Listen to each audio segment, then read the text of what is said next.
ఈరోజు వాక్యం నిమిత్తము యాకోబు రాసిన పత్రికను మనము ధ్యానించుకుందాం. యాకోబు రాసిన పత్రిక. ఈ పత్రికను ఎవరు రాశారు? ఎవరు రాశారంట? ఆ పేరు అక్కడే ఉంది కదా, యాకోబు. యాకోబు రాసిన పత్రిక. ఎవరు యాకోబు? ఎంతమంది యాకోబులు ఉన్నారు బైబిల్లో? మీకు తెలిసిన వాళ్ళు ఎంతమంది ఉన్నారు చెప్పాలి. మనం నేర్చుకుంటున్నాం కదా బైబిల్. ఈ మధ్య అంతా కొంతమంది బాగా స్థిరం లాంటి బైబిల్లో బాగా ఎదుగుతున్నారు. సమాధానం చెప్పాలి. మీకు తెలిసిన వాళ్ళు ఎంతమంది? 2, 3. ఎవరు వాళ్ళు చెప్పండి. పాత నిబంధన వద్దు మనకి, కొత్త నిబంధన. పాత నిబంధనలో ఉండేటువంటి యాకోబు. ఎవరికైనా ఇంగ్లీష్ బైబిల్ తెలుసా ఇక్కడ? పాత నిబంధనలో ఉన్న యాకోబు పత్రిక. యాకోబుకి ఉన్న పేరు జాకబ్. ఈ యాకోబు పేరు జేమ్స్. నేను జాకబ్ గురించి అనట్లేదు, జేమ్స్ గురించి. మీకు కొత్త నిబంధనలో ఉన్నటువంటి యాకోబులు ఎంతమంది మీకు ఎవరైనా తెలుసా? యేసయ్య శిష్యుల్లో ఒకరు. ఇంకొకరు?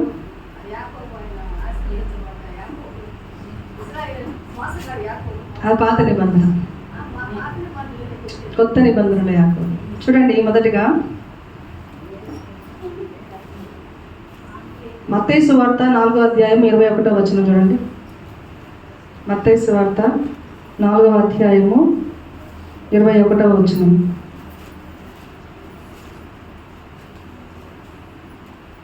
ఆయన అక్కడ నుండి వెళ్ళి జబదయి కుమారుడైన యాకోబు. ఫస్ట్ ఎవరంట? జబదయి కుమారుడైన యాకోబు. ఈయనకి ఇంకొక పేరు ఇంగ్లీష్లో ఎట్లుంటుందంటే జేమ్స్ ద గ్రేటర్, అంటే పెద్ద యాకోబు. ఈయన ఎవరు? పెద్ద యాకోబు. తర్వాత యేసు గురించిన శిష్యుల గురించి రాస్తూ ఉంటారు. యేసయ్య శిష్యులు ఎవరనగా కదా, అపోస్తల కార్యంలో ఆయన శిష్యుల పేర్లు అందరూ ఉంటారు. అక్కడ చూడండి, ఇంకొక యాకోబు ఎవరైనా మీకు కనిపిస్తాడేమో. అపోస్తల కార్యములలో శిష్యుల గురించి చెప్తూ వస్తారు కదా. వీళ్ళందరూ ఆయన శిష్యులు. యోధా ప్లేస్లోకి ఎవరు వచ్చారు? మళ్ళా యోధా వెళ్ళిపోయిన తర్వాత ఆయన ప్లేస్లోకి ఎవరు వచ్చారు? మత్తయి వచ్చారు. చూడండి, 13వ వచనము. వారు పట్టణంలో ప్రవేశించి తమ బస చేయించున్న మేడగదిలోకి ఎక్కిపోయారు. 1వ అధ్యాయం 13వ వచనం.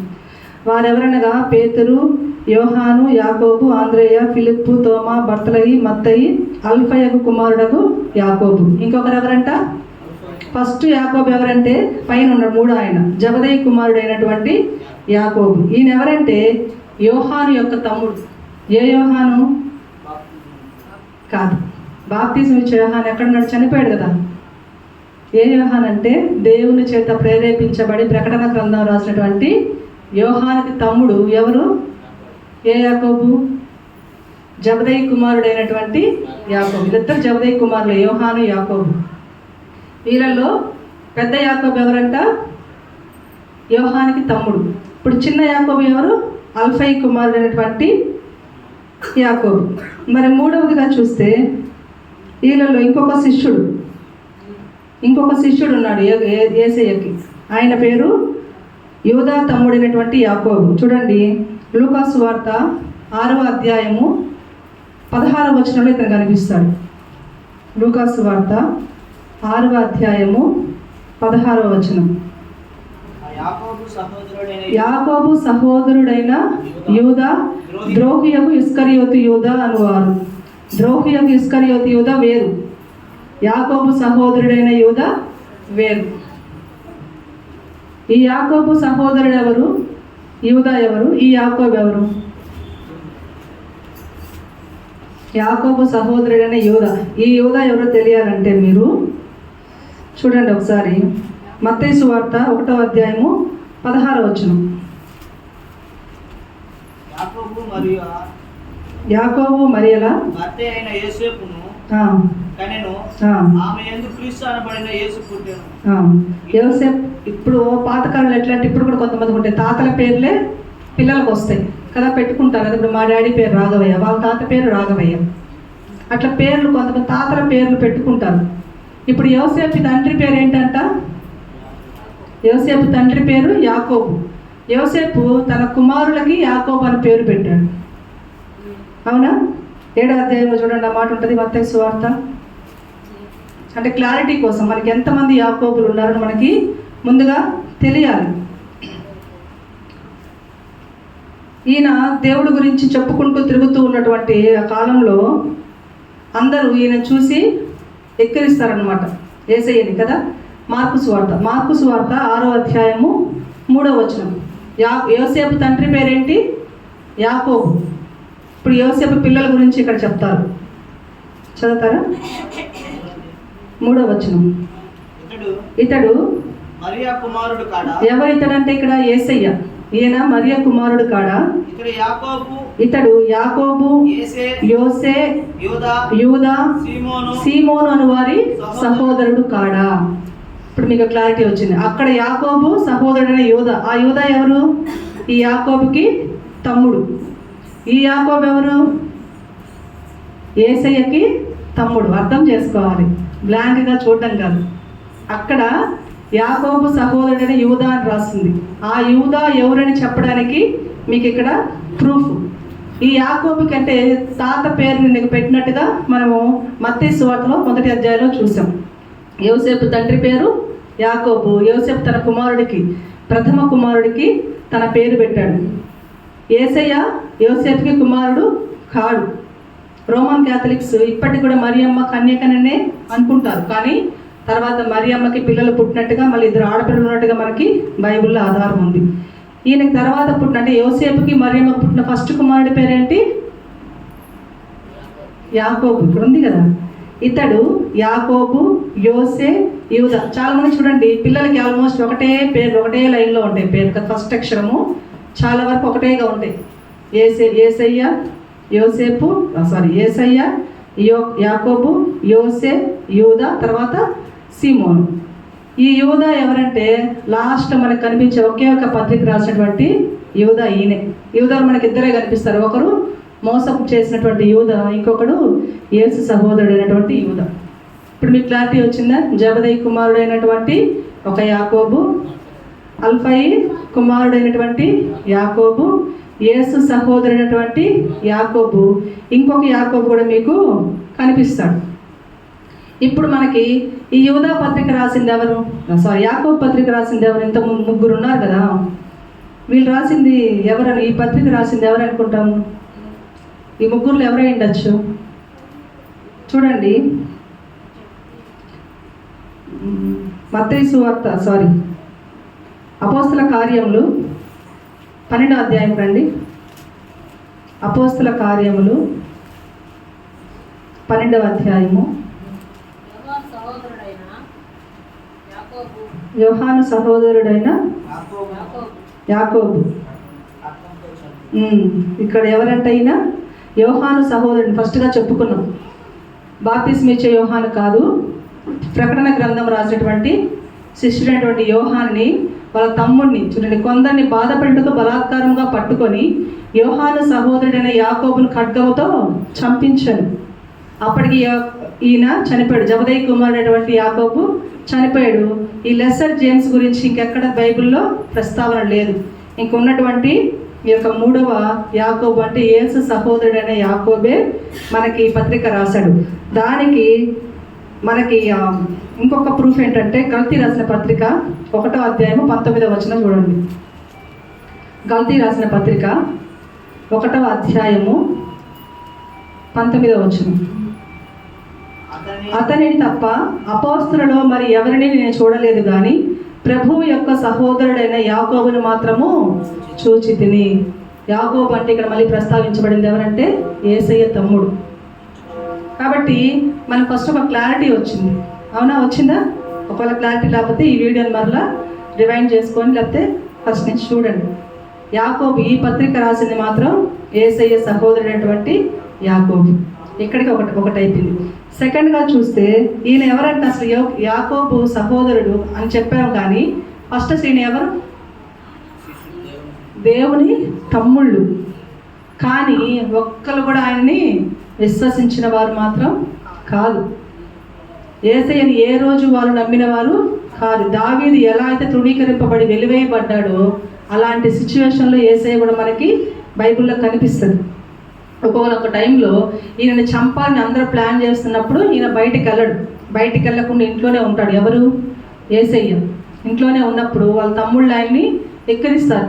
నువ్వు బయటికి వెళ్ళి చక్కగా బోధించి అందరినీ మార్చాలి కదా, నువ్వు పబ్లిక్ ఫిగర్ అవ్వాలి కదా, నువ్వు మంచి పేరు తెచ్చుకోవాలి కదా, నువ్వెందుకు ఇంట్లో దాముకుంటున్నావు? చూడండి, ఆ మాట కూడా మనకు కనిపిస్తుంది. యోహాను సువార్త 7వ అధ్యాయము 5వ వచనం ఒకసారి చదవగలరా? యోహాను సువార్త 7వ అధ్యాయము 5వ వచనంలో మనకి ఈ మాటలు కనిపిస్తాయి. యోహాను సువార్త ఆయన సహోదరులైనను ఆయన ఎందుకు విశ్వసించలేదు. దాని ముందుగా చూసినట్లయితే అటు తర్వాత యూదులు 7వ అధ్యాయం స్టార్టింగ్ ఆయనను చంప వెతికినందున యేసు యూదయాలో సంచరించనొల్లక గలిలయలోనే సంచరించుచుండెను. యూదులు పర్ణశాలల పండుగ సమీపించిన గనక ఆయన సహోదరుడు ఆయన చూచి, నీవు చేయుచున్న క్రియలు నీ శిష్యులను చూచినట్లు ఈ స్థలము విడిచి యూదయాకు వెళ్ళుము. బహిరంగముగా అంగీకరింపబడు గోరువాడు ఎవడును తన పని రహస్యముగా జరిగింపడు. నీవు ఈ కార్యములను చేయుచున్న ఎడల నేను నీవే లోకమునకు కనబరుచుకున్నామని చెప్పారు. అంటే వెక్కిరిస్తున్నా, నువ్వు బహిరంగంగా అందరికీ చెప్పాలి, దాక్కుంటున్నావేంటి? వెళ్ళి చెప్పు, అందరి ముందు చెప్పు. భయం లేదు కదా నీకు? నీవు దేవుని కుమారుడు కదా, నువ్వు ఎందుకు భయపడుతున్నావు అని చెప్పి ఆయన్ని ఎక్కిరించిన వారుగా మనకి ఇక్కడ కనిపిస్తున్నారు. మొదటిగా ఆయనని నమ్మలేదు ఎవరు. అందుకే యేసయ్య కూడా ఒక ప్రసంగం చేస్తున్నప్పుడు బయట నీ తల్లి వచ్చింది, మీ తమ్ముళ్ళు వచ్చినారంటే, నా సహోదరుడు ఎవరు, నా తెల్లెవరు, వాళ్ళెవరు నాకు తెలియదు, మీరే నా సహోదరుడు, మీ కొరకే నేను వచ్చాను. కానీ ఆయన ఎప్పుడు బాధ్యతని విస్మరించలేదు. తల్లిని ప్రేమించాడు, సహోదరుని కూడా ప్రేమించినవాడు. తల్లిని ప్రేమించినట్టుగా మనకి ఎక్కడ కనిపిస్తుంది? సిలువలో ఆయన బాధ్యతని మర్చిపోకుండా శిష్యుడైనటువంటి యోహానికి ఆ బాధ్యతని అప్పగించాడు. మరి తమ్ముడిని ప్రేమించడం మనకి ఎట్లా కనిపిస్తుంది? యాకోబు పత్రిక రాసినంత మాత్రాన్ని తమ్ముడిని ప్రేమించినట్లా అంటే కాదు. దేవుడు చనిపోయి సిలువ వేసిన తర్వాత 40 దినాలు అందరికి కనపరుచుకుంటూ కనిపించాడు. కానీ అందులో 5 మందికి మాత్రం ప్రత్యేకంగా కనిపించాడు. చూడండి ఆ మాట, 1 కొరింథీయులకు రాసిన పత్రిక 15వ అధ్యాయము 5వ వచనం. కొంచెం జాగ్రత్తగా, అంత కన్ఫ్యూజన్గా ఉంటుంది, కాకపోతే మనకు కొంచెం అర్థం చేసుకోవాలి. ఆయన కేఫాకును తర్వాత 12 కనబడెను. అటు పిమ్మట 500కు ఎక్కువైన సహోదరులకు ఒకే సమయమందు కనబడెను. వీరిలో అనేకులు ఇప్పటి వరకు నిలిచి ఉన్నారు, కొందరు నిద్రించింది. మొదట కేఫాకు కనిపించాడట, తర్వాత 12 మంది శిష్యులకు కనిపించాడంట, తర్వాత 500 మందికి పైన సహోదరులకు, అంటే ఆయనతో పాటు ఉన్న వారికి, ఆ ఊర్లో ఉన్న వాళ్ళకి, ఆయనకు విశ్వసించిన వాళ్ళందరికీ కనిపించాడంట. తర్వాత ఆయన యాకోబునకును, అటు తర్వాత అపోస్తలులందరికీ కనబడ్డాడంట. హల్లెలూయా. తర్వాత ఎవరు కనిపించాడంట? యాకోబుని. ఇప్పుడు ఈ టైంకున్న యాకోబు, ఆ టైంకున్న యాకోబు చనిపోయాడు కాబట్టి ఈ టైంకున్న యాకోబు ఎవరంట? ఆయన సహోదరుడు. చనిపోయిన తర్వాత మరలా ఆయన సహోదరుడికైనా కనిపించాడు. ఎప్పటికైనా నువ్వు నమ్ము. ఎందుకు ఆయన సహోదరుడికి కనిపించాడంటే వాళ్ళందరినీ ఆయన విడిపించుకోవడానికి. అప్పటికే చెదిరిపోయి ఉన్నారు అందరూ, యూదులందరూ చెదిరిపోయి ఉన్నారు, ఈయన వంశస్థులందరూ చెదిరిపోయి ఉన్నారు. ఆ రోజు ధనవంతుడు లాజరు కథలో మనకి లాస్ట్ ధనవంతుడు ఏమడుగుతాడు?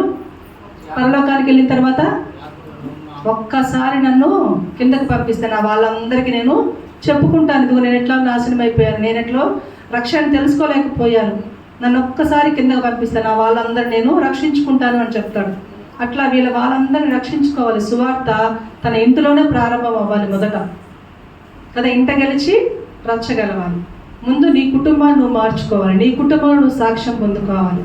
బ్రతుకున్నప్పుడు ఎలాగ ఆయన ఎవ్వరు విశ్వసించలేదు. ఒక తల్లి మాత్రం ఆయన ఎప్పుడు వెంబడిస్తూనే ఉన్నింది, తల్లి మాత్రం ఎప్పుడు ఆయన ప్రేమిస్తూనే ఉన్నింది. కానీ సహోదరులు ఎవ్వరు ఆయన్ని ప్రేమించలేదు సరికదా, కనీసం మనిషిగా కూడా చూసినట్లేరు ఆయన. కానీ ఆయన మాత్రం వాళ్ళని ప్రేమించి మరలా వాళ్ళకి కనపరుచుకున్నాడు. తర్వాత మూడవదిగా చూస్తే ఈయన తర్వాత అప్పుడు మారు మనసు పొందాడు. ఎవరు? యాకోబు.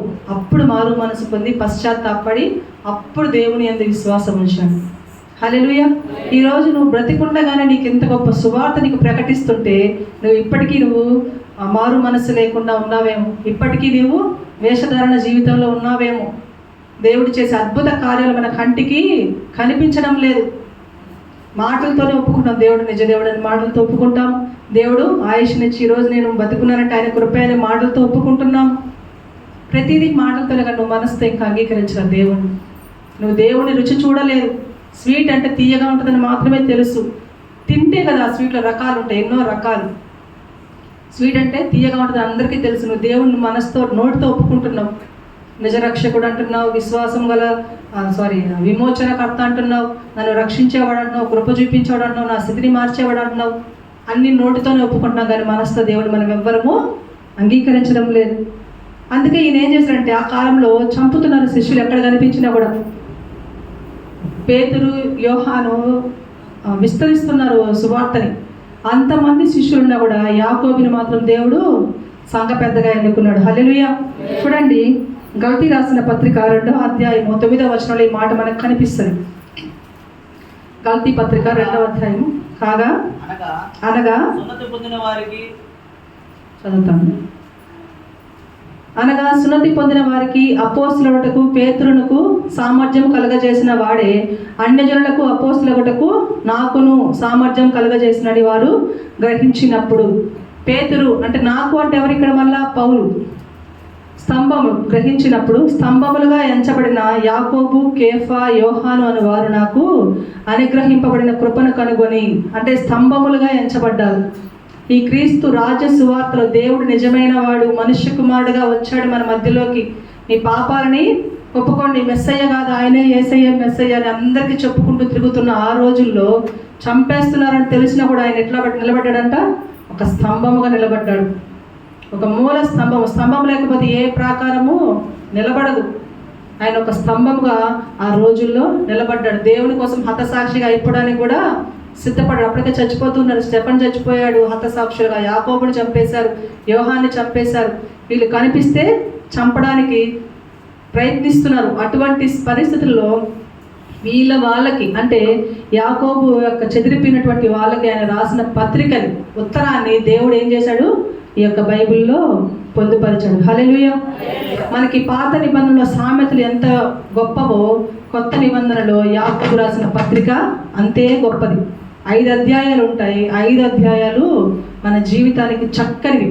ఎలా ఉంటాయంటే కొత్తగా చర్చికి వస్తున్న వాళ్ళది, కొత్తగా దేవుడిని నమ్ముకున్న వాళ్ళు చదివినా కూడా అంత ఈజీగా అర్థమైపోతుంది. చాలా సులభంగా ఉంటుందంట చదవడానికి, అర్థం చేసుకోవడానికి. కానీ దాన్ని అవలంబించడానికి మాత్రము చాలా కష్టంగా ఉంటుంది. సూటిగా మాట్లాడతాడు ఆ యొక్క పత్రిక ద్వారా. మీరు చదవగలిగితే, నేను ఇప్పుడు ఇదంతా ఎందుకు చెప్తున్నానంటే ఈ పత్రిక ఎవరు రాశారో మీకు తెలియాలి, ఎందుకు రాశాడో మీకు తెలియాలి.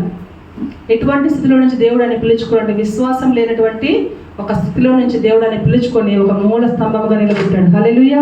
మరి ఈరోజు నిన్ను నన్ను కూడా దేవుడు ఆశీర్వదించాలంటే ఇంకా విశ్వాసంలోనే నువ్వు కొట్టుమిట్టాడుతున్నావు. నీకు మారు మనస్సు ఎప్పుడు వస్తుంది? పశ్చాత్తాపం ఎప్పుడు వస్తుంది? విశ్వాసము ఎవరికైనా ఉంటుంది, కానీ విశ్వాసం ఉండడం గొప్ప కాదండి. మారు మనసు పొందాలి, పశ్చాత్తాపాన్ని నీవు పొందుకోవాలి. విశ్వాసం ఫస్ట్ స్టెప్పే. దేవుడు మరణించి లేచాడు అని నమ్మి విశ్వసించామంతే. కానీ ఆయన నా కోసం మరణించాడు, నా కోసం ఆయన ప్రాణం పెట్టాడు. ఇదిగో నేను చేసిన తప్పులు ఆయన చూస్తున్నాడు, తిరిగి మరలా వస్తాడు, నేను చేసిన తప్పుకైనా శిక్ష వేస్తాడనే మారు మనస్సు లేదు, పశ్చాత్తాపం మనలో లేదు. కాబట్టి నీవు కూడా ఈ అపోస్తులైనటువంటి ఈ పౌలు చెప్పినట్టుగా ఒక మూల స్తంభంగా మనము ఆ పేరు తెచ్చుకోవాలి. ఆఖరిగా చూస్తే ఈయన ఎలా చనిపోయాడు తెలుసా? యెరూషలేంకి వెళ్ళిన వాళ్ళందరికీ ఒక గురుసు చూపిస్తాడంటే, ఒక పెద్దది పినాకిల్. అది చూపించి అందరూ ఇక్కడి నుంచే యాకోబు గారు చనిపోయారని యెరూషలేంకి వెళ్ళినటువంటి ప్రతి ఒక్కరికి అది చూపిస్తారండి. ఆ స్థలం ఎట్లాంటి స్థలం అంటే, యేసయ్యని అపవాది ఎక్కడైతే శోధించాడు, ఇదిగో నువ్వైతే పైనుంచి కిందకు దూకు, నువ్వు దేవుని కుమారుడు కదా, నిన్ను వాళ్ళ చేతుల మీద ఎత్తి పట్టుకుంటారు అని చెప్పి అపహాసం చేశాడు. అదే స్థలంలో నుంచి ఆయన్ని అందరు కలిసి కిందకు తోసివేశారు. ఆ రాళ్ళ మధ్యలో పడి ఆయన దెబ్బలతో పడున్నప్పుడు అందరూ వచ్చి ఇంకా చనిపోలేదే అనుకొని రాళ్ళతో కర్రలతో కొట్టి చంపేశారంట యాకోబు. ఆయన మరలా హతసాక్షిగా మారిపోయాడు. అంటే తెలుసు ఆయనకి చంపుతారని తెలిసి కూడా హతసాక్షిగా మారిపోయాడు. ఇది యాకోబు చరిత్ర. ఈ యాకోబు మనకి రాసినటువంటి ఈ 5 అధ్యాయాల్లో మన జీవితం, ఒక క్రైస్తవ జీవితం ఎలా ఉండాలి అనేటువంటిది రాశాడు. మన కనుక ప్రతిదినము రోజు ఒక అధ్యాయం చదువుకున్న ఈ యాకోబు ఏం రాశాడు మీకు అర్థమైపోతుంది. మొదటి అధ్యాయం మనం చూసినట్లయితే దేవుని యొక్కయు ప్రభువైన యేసుక్రీస్తు యొక్కయు దాసుడైన యాకోబు నేనేం చెప్పుకుంటున్నాడు, నేను సహోదరుని, మా అన్న యేసయ్య. ఈరోజు కొంచెం పలుకుబడి ఉండకూడదు కదా ఎవరికైనా. కార్పొరేటర్ తెలిసినా చాలు మనకి, ఎమ్మెల్యేలు ఎంపీలు దాకొద్దు. కార్పొరేటర్ తెలిసినా, లేకపోతే పంచాయతీ పెద్ద తెలిసినా మనం ఏం చెప్పుకుంటాము, ఆయన ఎవరు అనుకున్నావు, మా అన్న, అదే మా తమ్ముడు, లేకపోతే ఆమె ఎవరు, మా అక్క, మా అమ్మ, మా పెద్దమ్మ, మా పిన్నమ్మ. చిన్న చిన్న పదవుల్లో ఉన్న వాళ్ళకి మనం ఏం చేస్తాం, వరుసలో కలిపేస్తాం. మరి ఈయన చెప్పుకుంటున్నాడా, నేను ఈ లోకాన్ని సృష్టించినటువంటి యేసయ్య తమ్ముడిని, లేకపోతే ఈ లోకానికి దేవుడుగా దిగివచ్చాడే ఆ యేసయ్యకి నేను తమ్ముడిని అని చెప్పుకోవడం. కానీ పౌలు ఏం చెప్పాడు, ఇందాక మనం చూసాం కదా, పౌలు యేసయ్య సహోదరుడైనటువంటి యాకోబు అని పౌలు చెప్తున్నాడు. నీ గురించి ఒకటి చెప్పాలి, నువ్వు చెప్పుకోవడం కాదు, వాళ్ళు నాకు తెలుసు వీళ్ళు నాకు తెలుసు అని మనం చెప్పుకోకూడదు. అర్హతల కోసము, లేకపోతే హెచ్చింపుల కోసము, లేకపోతే గౌరవ మర్యాదల కోసం ఎప్పుడు మనము ప్రాకులాడకూడదు. ఆయన చెప్తున్నమాట, దేవుని యొక్కయు ప్రభువైన యేసుక్రీస్తు యొక్కయు దాసుడనైన యాకోబును నేను అన్య దేశముల యందు చెదరై ఉన్న 12 గోత్రముల వారికి శుభమని చెప్పి వ్రాయినది. నా సహోదరులకు నేను రాస్తున్నా. 12 గోత్రాలు అంటే ఎవరు, ఇశ్రాయేలీలే. చెదిరిపోయారు అప్పటికి. ఎప్పుడు చెదిరిపోయి ఉండొచ్చు వీళ్ళు, బబులోను సామ్రాజ్యం నెబుకద్నెజర్ టైంలో చెదిరిపోయి ఉండొచ్చు, లేకపోతే తర్వాత యెరూషలేము నాశనం అయిపోయే ముందుగా చెదిరిపోయి ఉండొచ్చు. ఎప్పుడు చెదిరిపోయారో, ఎక్కడైనా చెదిరిపోయిన వాళ్ళందరికీ ఈయన పత్రికలు రాస్తున్నాడు. ఏమి రాస్తున్నాడు అంటే, నేను ఒకప్పుడు యేసయ్యని నమ్మలేదు, మీరు ఇంకా నమ్మకున్నారేమో, నమ్మండి, ఆయనే నిజదేవుడు అని చెప్పి వాళ్ళకి చనిపోయే ముందుగానే పత్రికలు రాస్తున్నాడు. నా సహోదరులారా అని చెప్పి ప్రతి దగ్గర 19 సార్లు సహోదరులారా సహోదరులారా అని అధ్యాయం మొత్తంలో 19 సార్లు మనకి కనిపిస్తుంది. వాళ్ళ సహోదరుల మీద ఎంత ప్రేమ ఆయనకి. ఈరోజు నువ్వు నేను కూడా సహోదరులు అంటే మరి ఇంటి వారు కదా. యేసయ్య చెప్పినట్టుగా నా తల్లి ఎవరు, నా తండ్రి ఎవరు, నా సహోదరులు ఎవరు అనాలి నువ్వు. సహోదరులు అంటే నీకు చర్చిలో ఉన్నవాళ్ళు, నీ తోటి ఉన్నవాళ్ళు, వాళ్ళని నువ్వు ప్రేమించాలి, వాళ్ళ కోసం నువ్వు ప్రార్థన చేయాలి, వాళ్ళ యొక్క ఆత్మ నరకంలోకి పోకూడదని నీవు చూసుకోవాలి. నా సహోదరులారా మీకోసం నేను చెప్తున్నా, అదిగో మీ ఆత్మని. ఈరోజు మనం చేసే సువార్త అదే. ఏ ఒక్క ఆత్మ నశించడం ఆయనకి ఇష్టం లేదు కాబట్టి మనం సువార్త చెప్తున్నాం అందరికీ. ఒక్కరైనా నమ్ముతారేమో, దేవుని వైపు తిరుగుతారేమో అని. మొదటిగా చూసినట్లయితే ఈ మొదటి అధ్యాయం అంతా ఏం కనిపిస్తుందంటే, ఓపికతో ఉండు, సహనంగా ఉండు, పేషెన్స్. నీకు కావాల్సింది క్రైస్తవ్యానికి, ఒక క్రైస్తవ బిడ్డగా, ఒక దేవుని బిడ్డగా నీకు ఉండాల్సిన మొట్టమొదటి లక్ష్యం ఏంటంటే ఓపిక. ఎన్నో శోధనలు వస్తాయి, మీకు ఎన్నో ఇరుకులు వస్తాయి, ఎన్నో ఇబ్బందులు వస్తాయి. అయినా మీరు భయపడకండి, ఏం కాదు.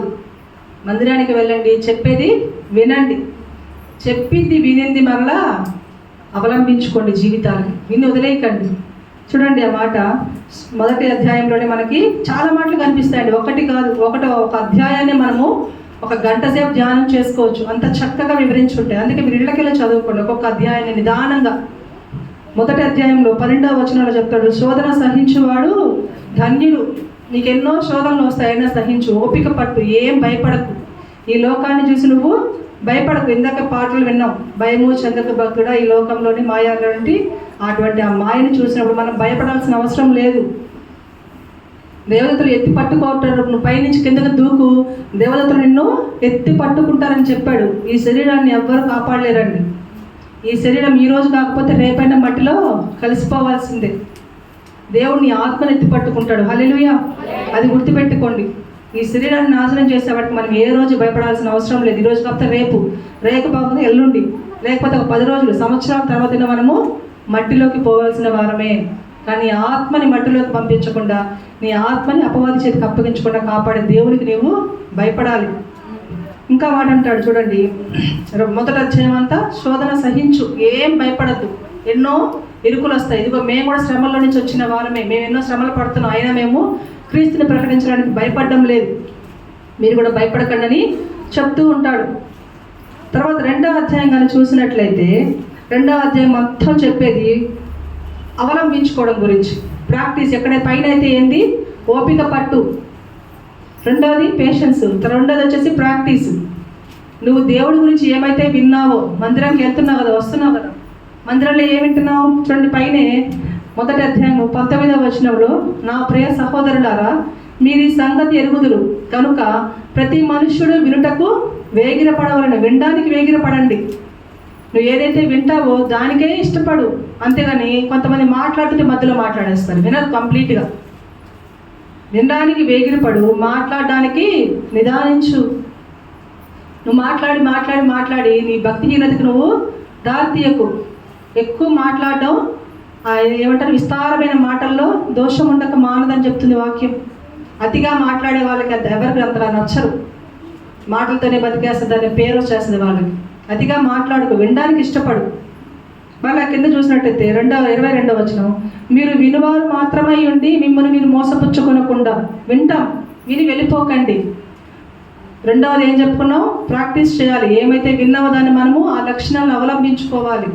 మీరు వినువారు మాత్రమై ఉండి మిమ్మల్ని మీరు మోసపుచ్చుకొనకుండా వాక్య ప్రకారం ప్రవర్తించువారునై ఉండుడి. హల్లెలూయా.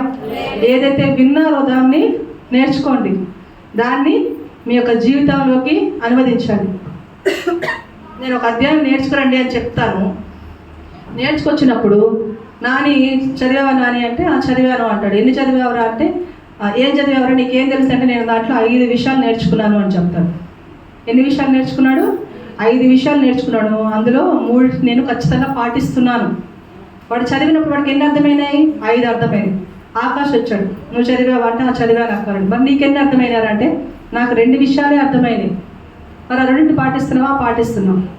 ఇప్పుడు నేను మార్కులు వేయాలి కదా, మార్కులు వేసినప్పుడు నేను ఎవరికి ఎక్కువ మార్కులు ఇవ్వాలి చెప్పండి?